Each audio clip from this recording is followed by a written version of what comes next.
So here we have the BMW M Sport Touring 320i automatic on an 18 plate. I'm going to start off by showing you around the outside of the car, and then we'll hop in and run through some controls on the inside. But from the outside you can see that it's a 5-door estate car, as I've mentioned, with tinted windows and M Sport alloy wheels. Let's start off inside the boot and then work our way around the rest of the car from there.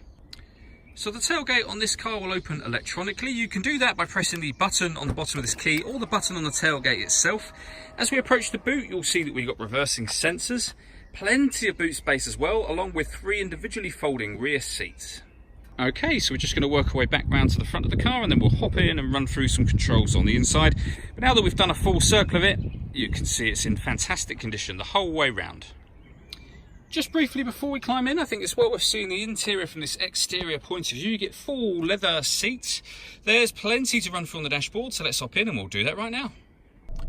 Okay, so now that we're inside the car, we're going to start with the dials. On the far left-hand side, we have the fuel gauge, followed by the speedometer, and then the rev counter and the coolant temperature gauge.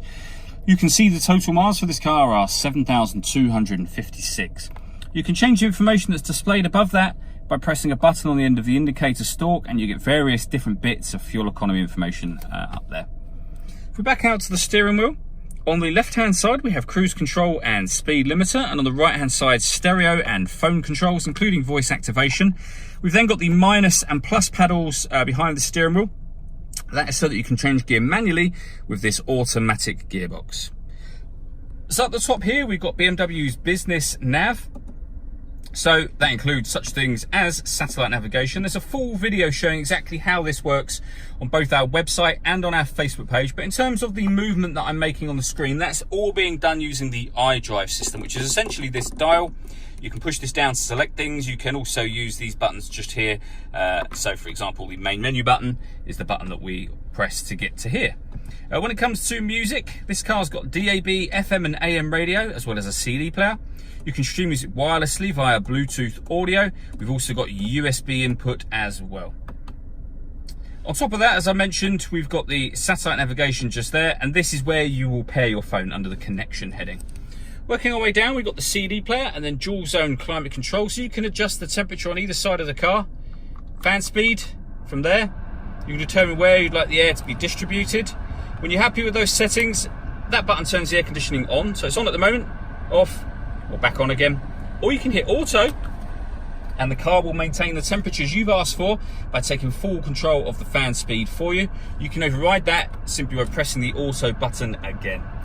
Under that we've got this little cubby hole area with 2 cup holders, a 12-volt charging socket underneath here, and the key for the car. To start this car, the key simply needs to be somewhere in the car, and then you've got a button just here to start and stop the engine.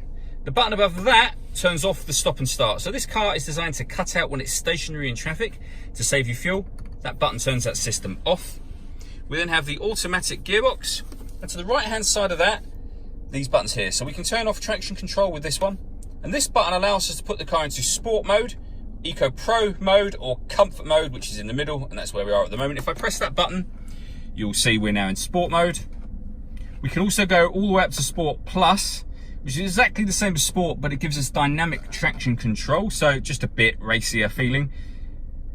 Comfort mode, and then all the way at the bottom we've got Eco Pro. All that leaves me to say is thank you for taking the time to watch this video. If you'd like to come and see the car in person and have a test drive, please feel free to call any of our MJA sites. We'd love to hear from you soon.